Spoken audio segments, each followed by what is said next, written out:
We engage in authentic conversations about our weekly entrepreneurial goals while exploring business, failures, success, and personal growth. We're going to continue to work and get better at this, so thanks for tuning in. Let's go. Let's do it. Our vision will highlight a diversity of guests who are creatives, industry leaders, and individuals creating positive change within our communities. Join us on the Our Vision podcast. Our shared journey to become better humans. It's not only our vision, but it's your vision too. FSU. Well, we are approaching the tax deadline for 2022. What do you think about that?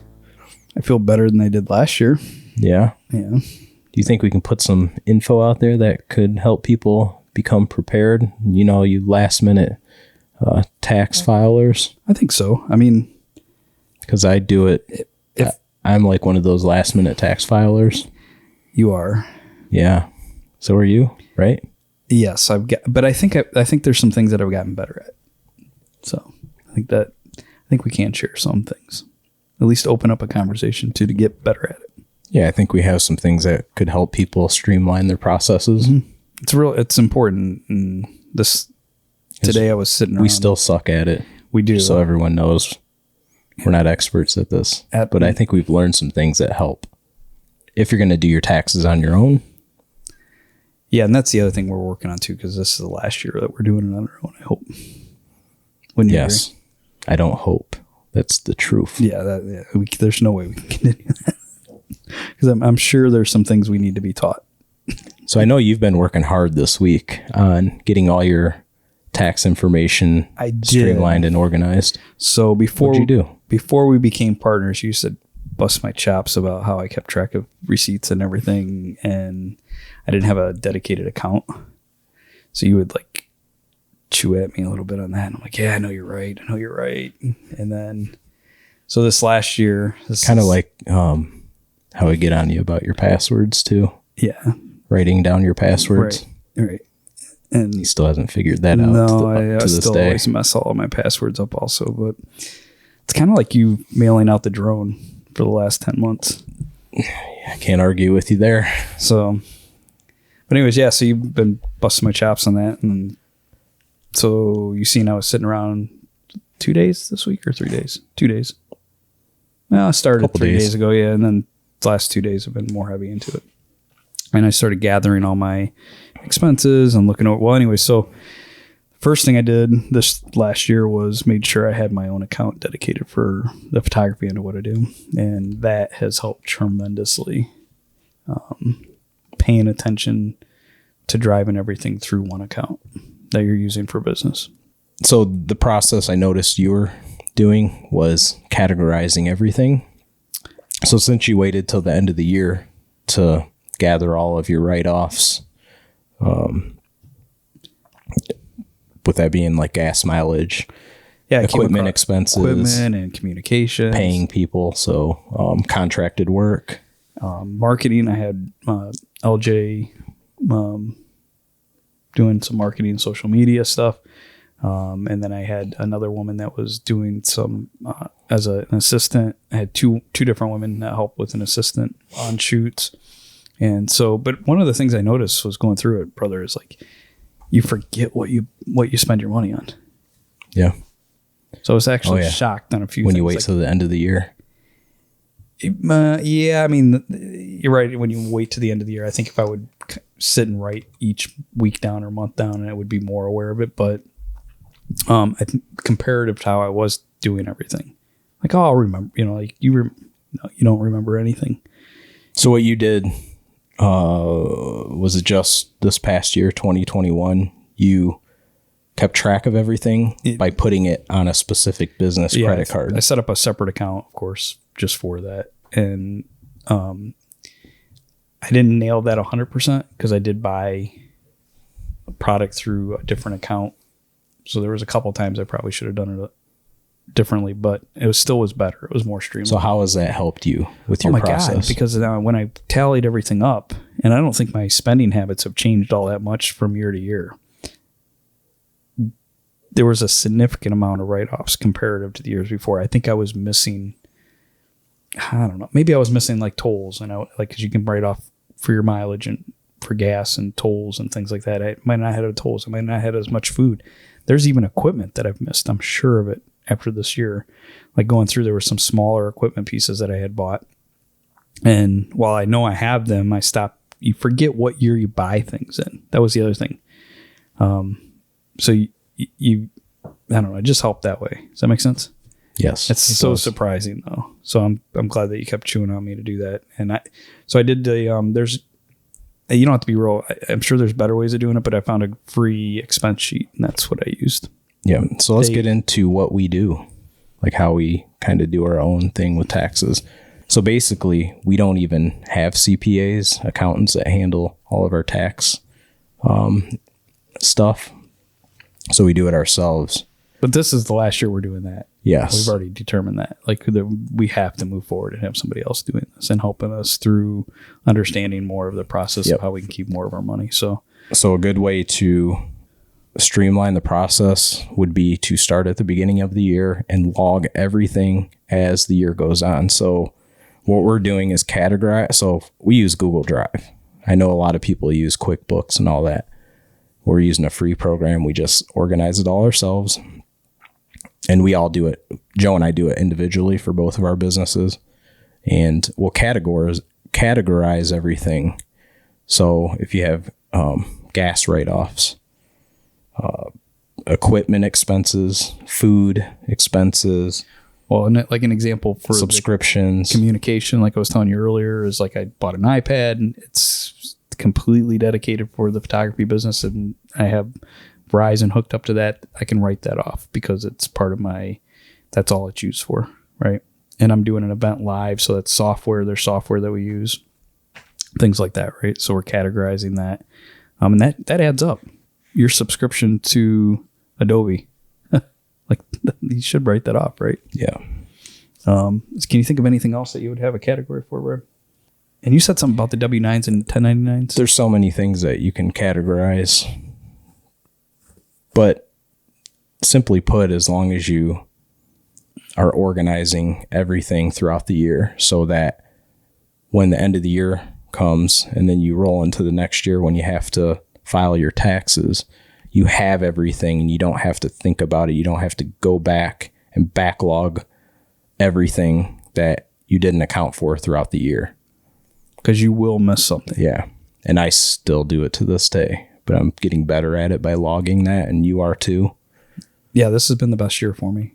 So, but like I said, you chewed at me a little bit to make some different choices and decisions. Mm-hmm. Like, so I know it's true. You know, you tell me to do that, and I'm like, I know, but you think it's kind of a waste of time at times. And I think we talked about that in some of the other podcasts. Like, creative people like to be creative; they don't like to do all the business ends. But we've come to the determination you have to do those things also, even if it sucks. You know, so it's part of doing business. Right. And I think we realize now too, it's part of doing business to have somebody else help us with that. You know, that's just an expense that we're going to have to take to do. And I think in the long run, it won't be an expense. I think it'll be an investment to ourselves and to these businesses. So throughout the year, just keep track of all of your expenses, write-offs. If you make purchases, log all that stuff. When you go out to a store, for example, if you go out to the store, buy a hard drive for your business. When you get back, log that into your accountant documents so you can have that ready at the end of the year. Now, you were talking about miles. Like, how do you do that for you? I use Mile IQ. It's an app that I use that tracks all of my mileage. At the end of the year, I can go back and look at all my business mileage and add up all that mileage that I drove for business and use that as a write-off. Yeah, and if anybody listening has some other tips for us, let us know in the comments and everything, because we'd love to hear of other tools that you're using. Which is a huge write-off for me. And like Joe was saying, have dedicated business accounts, like through your bank. Use credit cards that are dedicated to your business. Don't use personal cards to make purchases through your business. Because you will lose track of that. You will lose never come back to it. You will lose track of that. Plus, I learned something this past year. When you have an LLC, if you ever get sued, they can go back and see that you were purchasing things through your personal account that were business expenses, and Yeah, then it ties the two argue together. against you that your business isn't legitimate. Or ties it to your personal. And your personal which you assets. don't want to do on an LLC. You want it to be separated. Yep. Yeah. So, yeah, I think that's made a big difference. So today was the last couple of days working on that I felt better than I had in the previous years. Things felt more accurate. I felt like I was going to be able to take more deductions this year. Yep. And ultimately that might mean that I either have, more in the bank at the end of the year, or I'll be able to invest in other stuff to move the business forward. Because in the past, you've lost out a lot. Like you've had to pay more taxes when you could have written things off that you didn't account for, and you actually lost money. I'm sure they were there because my spending has not changed. Yep. The thing I like to go back to Mile IQ, I want to talk more about that, is it's an app that you can put on your phone. You put in all your vehicle information that you use for business. I use mine for personal and business use. Once you have all that information input, it automatically logs your mileage. And you can you switch it between personal and business then? Is that what you do with the mileage? Yeah, it automatically does it. So what you have to do is when you're driving, if you drive your business mileage, you have to log it in.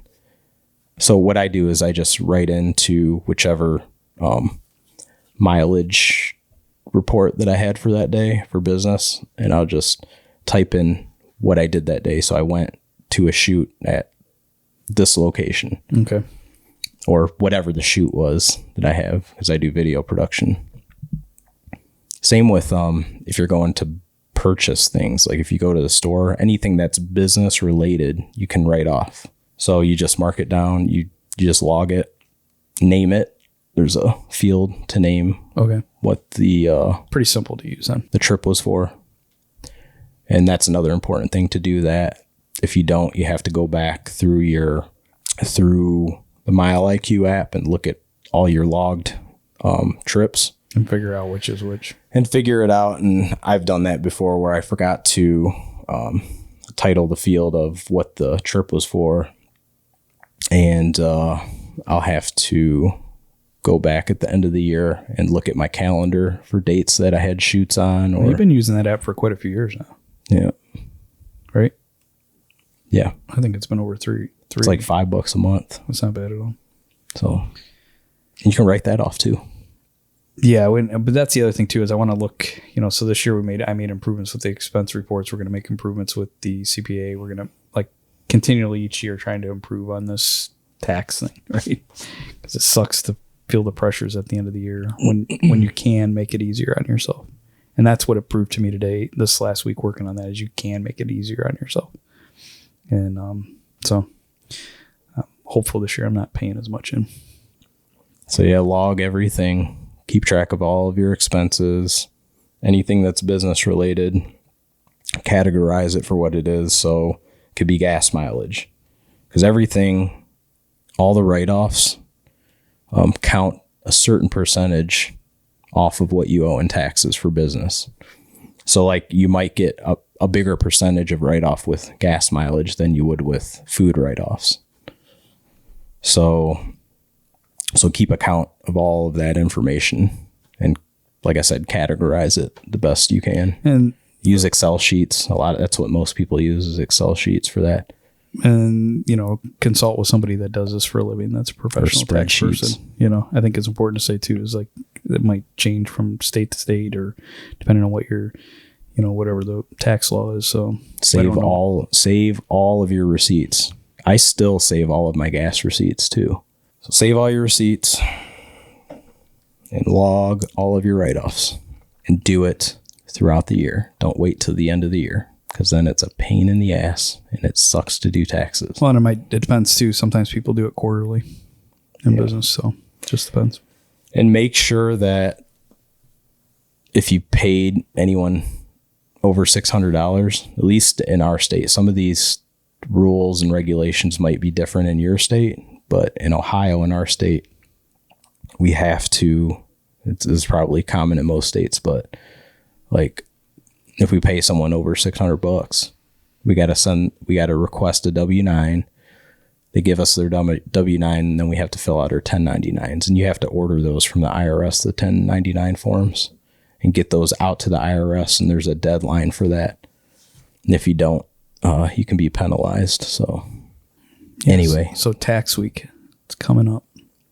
Yes, taxes. So working on all that. For all you last minute tax people, which I'm one of those people this year, the next few weeks, though, I'm going to get hammering on that. It's part of the process. Yep. It's part of the thing that isn't as fun. But what's nice about it is you can write it off. Right? So when you're a worker and you're getting a paycheck, there's very little you can write off. Right?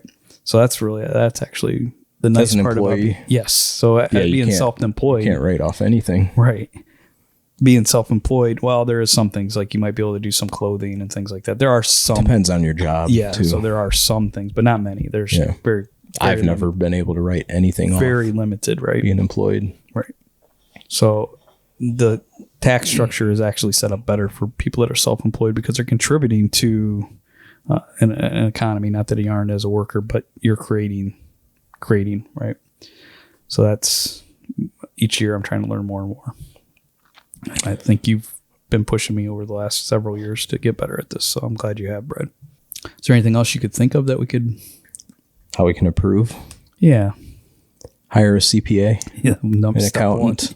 That is, if you have a business, just hire an accountant.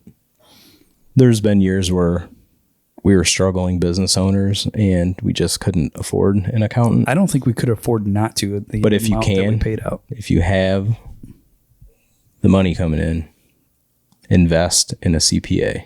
I think it's a good way to put it. I know we're going to invest in one this year. But I think even when you have a CPA, you have to keep track of all of your expenses and everything. That way you can hand over all that information to them because they can't do it for you. Yeah.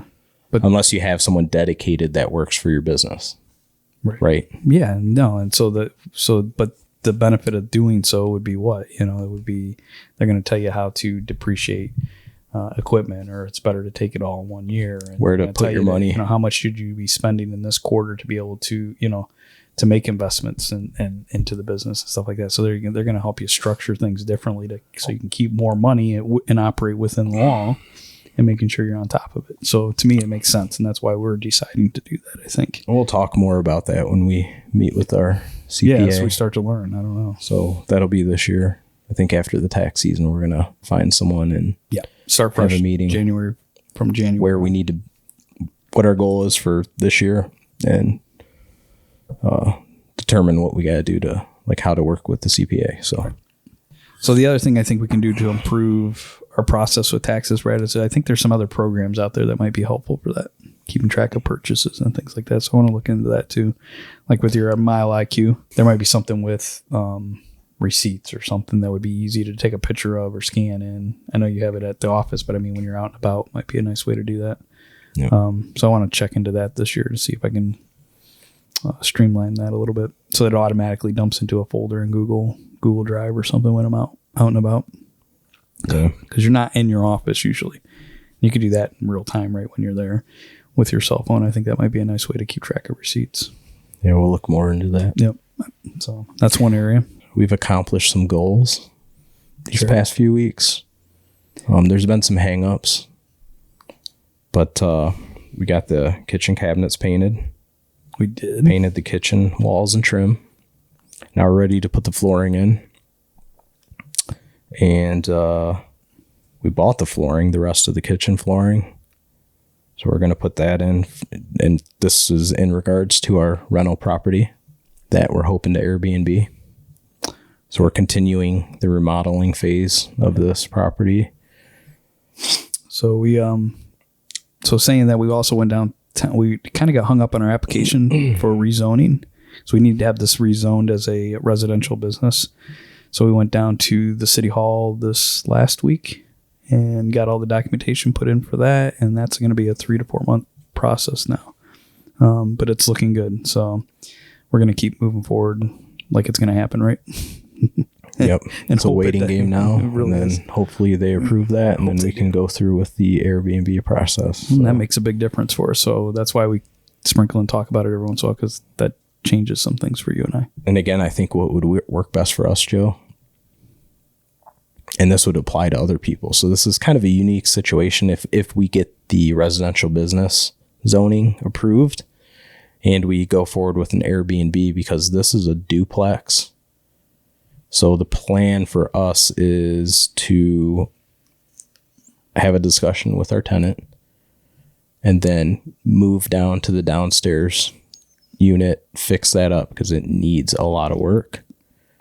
And then while we're down there, hopefully we can test out the Airbnb market here and up top, right, which in turn could pay for some of the expenses for the downstairs improvements. It should. I mean, so I think that's a good plan that we have, as long as everything goes through according to plan. So yeah, and now we really do have to wait 3 to 4 weeks. So the process, they're going to mail out letters and it's got to go through the zoning committee and da. So now we just keep moving forward on other things, right, Brad?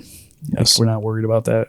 And I think that's the other thing I'm excited about, is have so much stuff going on that you're not focused on any one thing too long. Or I shouldn't say you're not focused on it. It's not a do or die. It's just part of the process. Does that make sense? Like, that's kind of how I'm feeling about it. It's like, if you only have one client and you're only worried about one client, with everything that's going on, staying busy with other things, right. Other side hustles. And there's still business, important. There's side hustles with that. Personal life, we still got to enjoy life while we're doing it. So, and we did kind of enjoy life the last couple of mornings. We went over and helped a friend. That was kind of fun. Yeah. So tying that in with our investment property, people have been seeing what we've been accomplishing because we've been documenting everything. And Joe shares everything on social media, some of it.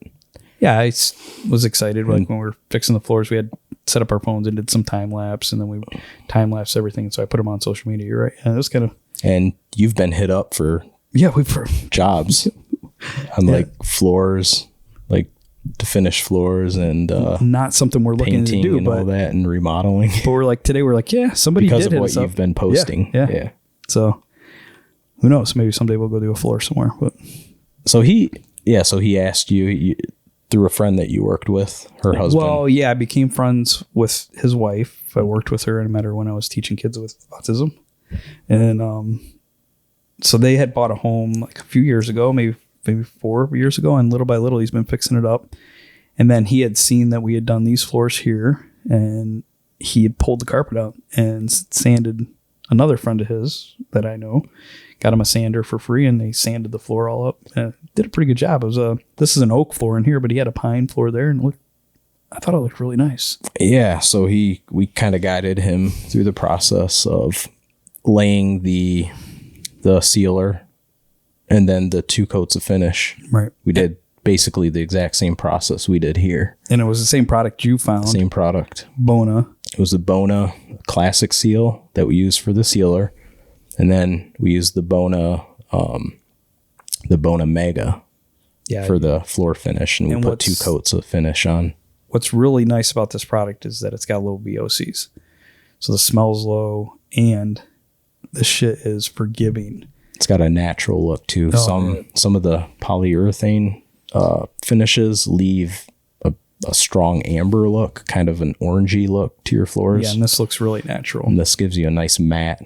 The stuff that we use, a matte finish with a natural look to our wood. Right. So, but you got to plan if you're going to use this product, Bona, and I suggest it over most of anything you can get in the store. You have to plan to order. You can get it on Amazon now. You have to order it online unless you have a flooring company that happens to carry it around here, but it would have to come from like a commercial company. Right. And I don't think we had anything around us, did we? No, I couldn't find anything. So we went over and helped him out today, Gustavo, and then his wife, and we were able to get the second coat on today.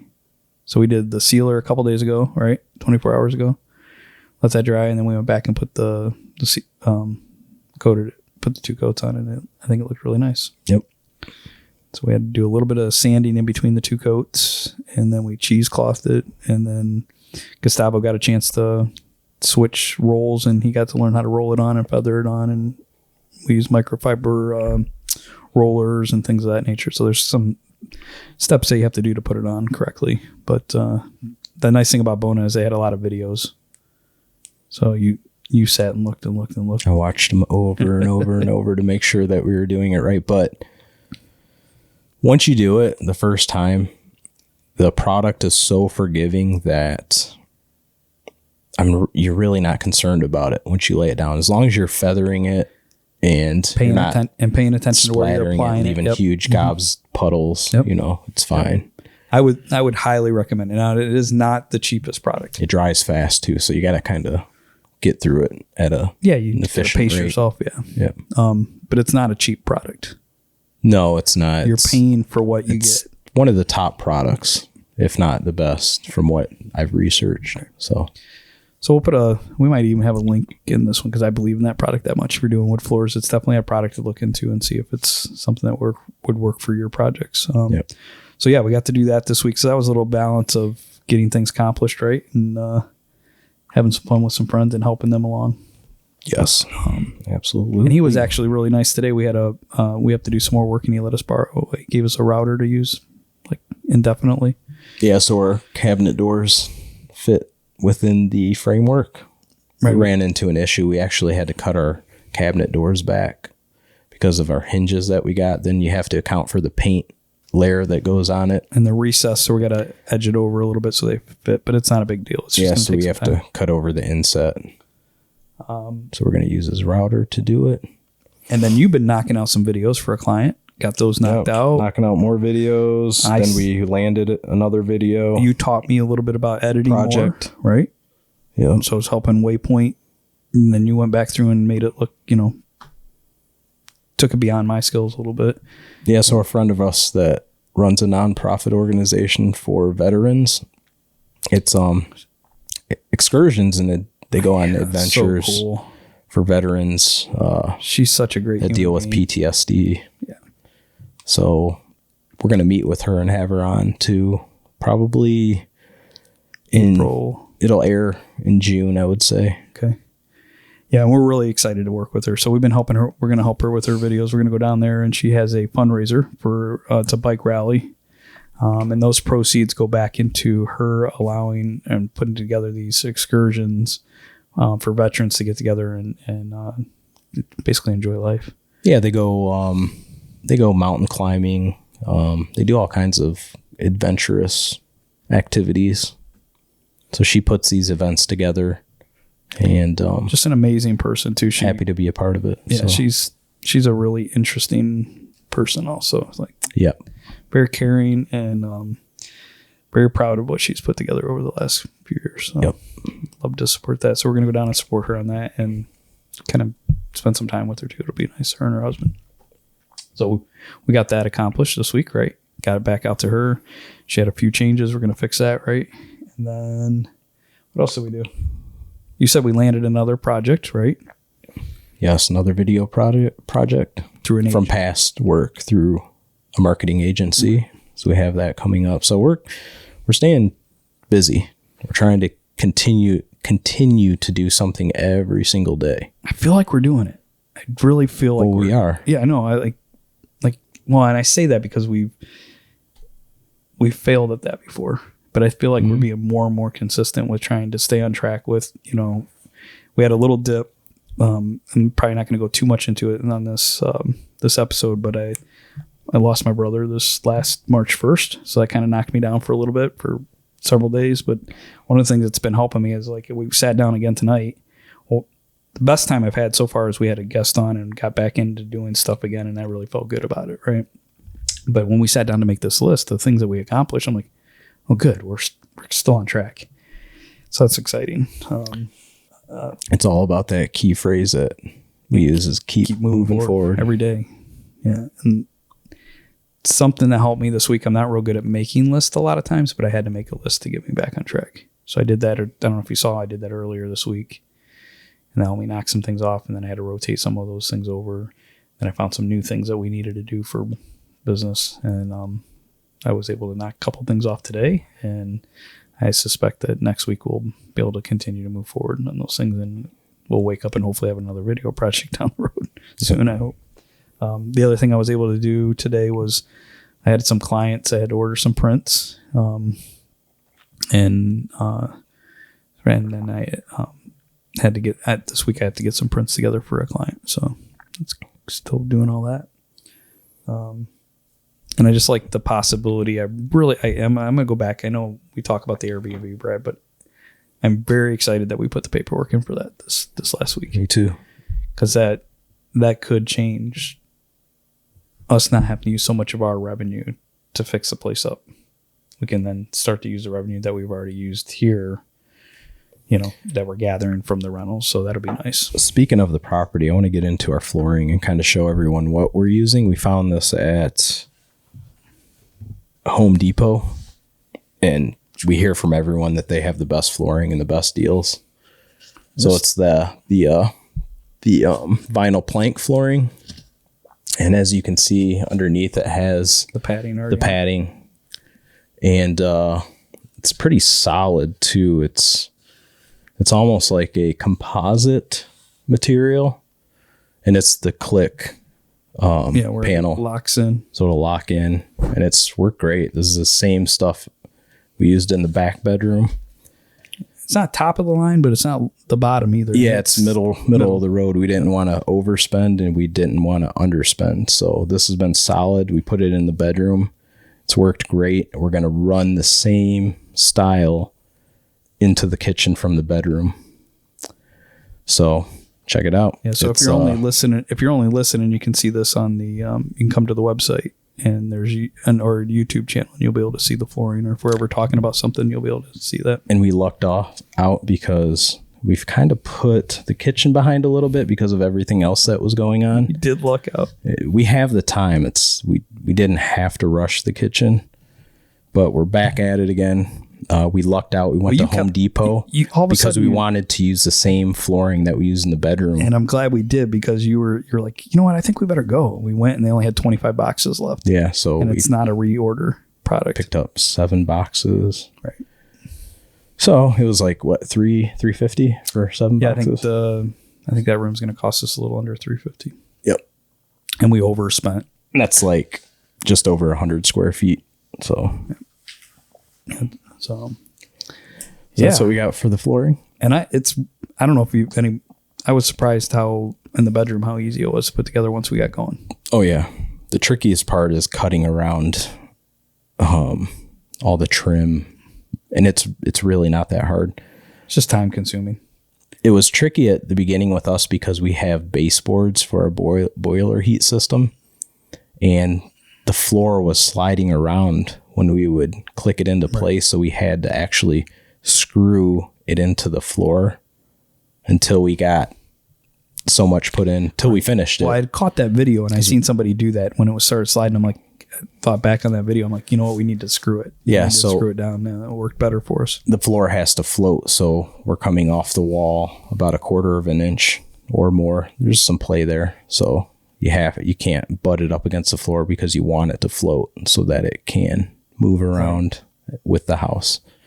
And we used a 1/4 round in that room. We didn't pull all the baseboard off because the amount, some of our walls are plaster in this home. So to pull that off, you're chancing more money, more time. And right now that we don't need to do that. I mean, it's still going to look presentable, right? So we just left it, came up at 1/4 inch or less, or more, and then just hit it with a 1/4 round, and that still floats. And then we made sure we screwed that finish nailed the 1/4 round into the molding, not the floor, because you want the floor to still float. But it looked good, and we decided that was a good color to run into the kitchen too. So. Yeah, I think it's going to work good. So we're going to wrap this up, Joe. Wanted to do a shorter episode to we're doing some trial and error things, experimental things with the podcast. So we're doing a shorter episode this time. So I think one thing that we can say to you guys is, since the main topic today was taxes, what do you guys do? Do you have any tax solutions that you can share with us or other people? I think you brought up a good point. Is there any tax solutions that you can do, or is there anything that you wish you did better, or things that you're working on? Because we know we struggle with that and we're continually improving on that. And share how you keep yourself accountable. What do you do to stay accountable with achieving your goals? And what do you do to just keep moving forward. So if you guys want to share, give tips, that would be awesome. Yeah. So that's a wrap. Thanks for listening. Keep moving forward. Keep moving forward.